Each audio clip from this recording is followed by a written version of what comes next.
Hello and welcome to Frank's School. This is Christmas Eve. This is the 24th day of Advent. And I purposely didn't put the name of this carol down because I wanted people to actually come look for it.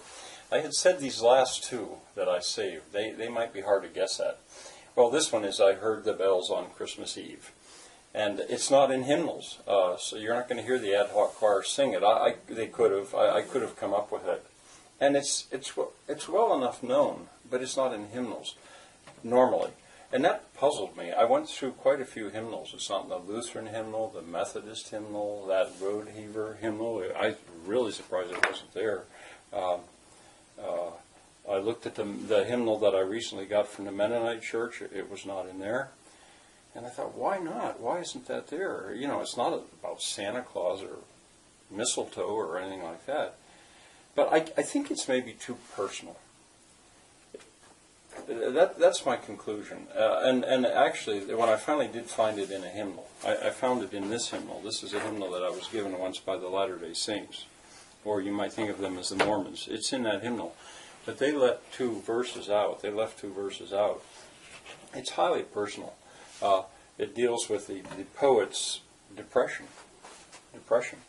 And you know, I'm glad in a way that I'm putting this in here because Christmas, you know, it's supposed to be Merry Christmas, Happy Christmas, everybody's happy. Well, that's not the case. I mean, it's December. It's a dark time of the month or year. And a lot of times people suffer from considerable depression in this month. I do not like the month of December. Even though January is colder, I'm always so relieved when December's over, I personally. And in the poem, the poet deals with his depression and then comes out of it. But as I say, it's so lyrical, I guess. It's so personal. Maybe that's why they decided it doesn't have a business in a hymnal. I'm going to read you the poem here. I'll sing the first verse, I guess, and then I'll read the rest of it to you. But I wanted to say something about Henry Wadsworth Longfellow. I really like him. He and for a while he was America's favorite poet. He still may be the best. I put down Cambridge because he taught at Harvard. He went to Bowdoin, but he taught at Harvard. And I used to go on walks in my loneliness in that city. I would go for certain walks, and I used to walk by the Longfellow Mansion. I can just see it now, big yellow building. He's the only American poet that is honored in Westminster Abbey in London. He was also very well liked in England. And I like his work too. Now, when I was at Harvard, and it's probably still the case, he was not so highly respected. I mean, people were almost apologetic about him. You know, he was a Victorian, and this was now the modern age with experimental poetry and stuff. But I always liked him a good bit. And, you know, I say it reflects depression. Well, he'd lost his wife very recently in a fire. She died, a house fire. And a son, and this he refers to in the poem, a son of his had volunteered for the American Civil War. He composed this during the American Civil War. And against Longfellow's will. Longfellow didn't want him to go, but his son couldn't hold himself back anymore, and went and wasn't killed, but was very severely wounded. And so Longfellow has reason for his depression at that time as he goes through it. Now here's one of the verses that has been left out in the Mormon hymnal, but I'll read it to you. I'll even sing the first part. I don't care. As I said before, I'm not proud. I heard the bells on Christmas Day their old familiar carols play, and wild and sweet the words repeat of peace on earth, goodwill to men. I thought how, as the day had come, the belfries of all Christendom had rolled along the unbroken song of peace on earth, goodwill to men.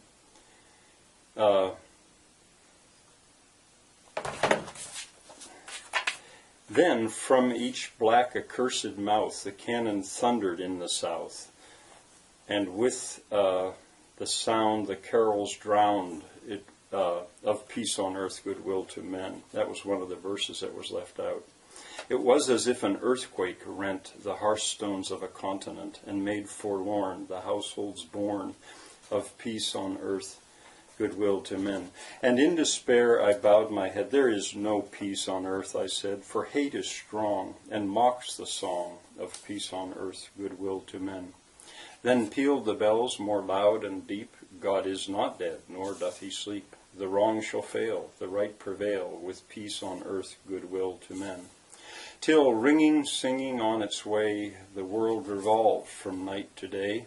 A voice, a chime, a chant sublime of peace on earth, goodwill to men.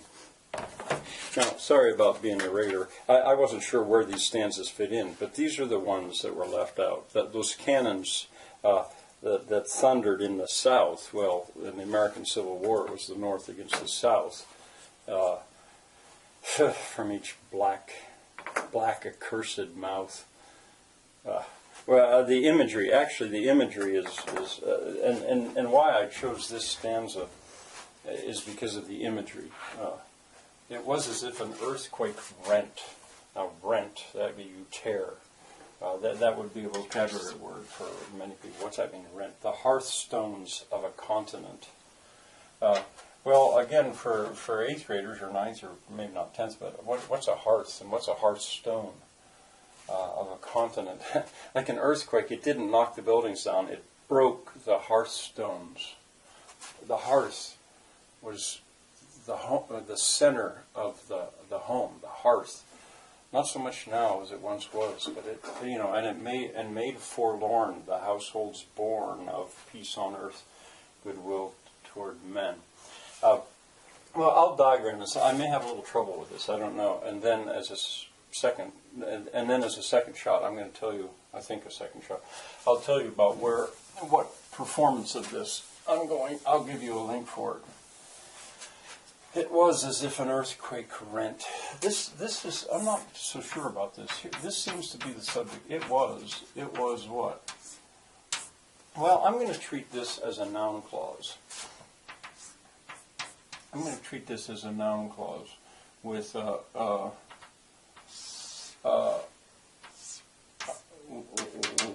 as if up here.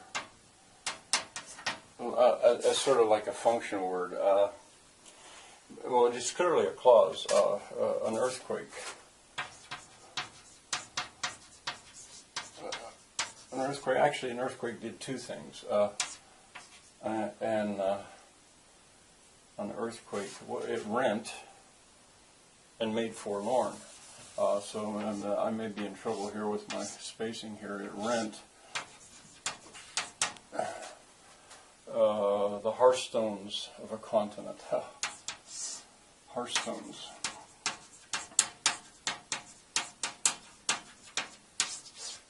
Of a continent. And that earthquake also. Well, all right. Now here's a objective complement, and it made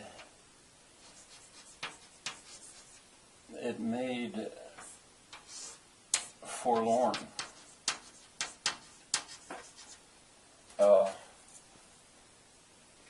It made the households. This is our. It made forlorn the households. And which households are these? These are households born, and they're born of or from peace. I'll come over here. Of two things. Well, yeah, you can do it like this: of peace on earth.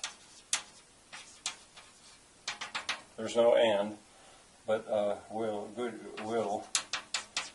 good toward men. Let me try it. It was as if an earthquake rent the hearthstones of a continent and made forlorn the households born of peace on earth, goodwill toward men. Yeah, actually in Latin that translates peace on earth, goodwill to men. doesn't matter. To men of goodwill. To men of goodwill would be a better translation, but it's been changed. All right. Now, I want to say a little bit. I'm going to pause for a second before I tell you about the performance that I'm going to now recommend. Hello, and welcome back to the French School, the second shot. I needed to erase the board and gather my thoughts. In Longfellow's poem, he said, "God is not dead, nor doth he sleep." Well, I thought God is dead. That was an allusion to Friedrich Nietzsche's comment, God is dead. It's not. Longfellow wrote this before Nietzsche made that phrase famous. Nor doth he sleep. Now, it may be an allusion to Mendelssohn. There's this. I'm using this as an excuse to tell you about this glorious anthem. He watching over Israel slumbers not, nor sleeps. By Mendelssohn from Elijah. It is gorgeous in the same rich romantic way that Behold a Star is. It's real similar. All right, the link I'm going to give you. I don't know if I'm going to share this on. Yeah, I'll probably also share it on my Facebook. But the Mormon Tabernacle Choir is this is performed other places. I could have found other ones, but I didn't want to hear a soloist whooping around and stuff. I would have loved to have the ad hoc choir sing this. They would have done it so clearly and so well. But anyway, the Mormon Tabernacle Choir is 360 strong. It is huge. The video is 8 minutes long, of which only about the last 2 minutes. I'll give that spot in the description too, where if you just want to hear the music, where you could go to hear the music. There's a narrator, and he tells this story about Longfellow and his depression, and he does a good professional job of it, and it's heartrending. It's heartrending. There's perfection in this choir and in this performance. It's a perfection in the performance. All those singers, all those musicians, the conductor, they're perfect musicians. And the production is dazzling. It is so perfectly done. And as an example of the perfection, when you've got 360 voices singing in unison, their unison is so clear and so perfect. And in a way, I could say, now maybe this could act as a sort of a reply, an American reply, to the excellence of those German choirs and those English choirs. But, oh, here comes the dog, open the door. But I don't like it. This may offend some of you. By the end of it, I don't want to watch it anymore. Kilocalories is a word I've made up. Kilocalories as currency shock. It's too big. If I were there, I would head for the door. I would want to leave. In spite of all the perfection and all the drama, I really don't like it. So I'm gonna. By the end, I don't. And I don't know if you can imagine this. I don't know what you'll do with this. I mean, try it yourself. It may be the most wonderful thing you ever saw. It may just move you to tears.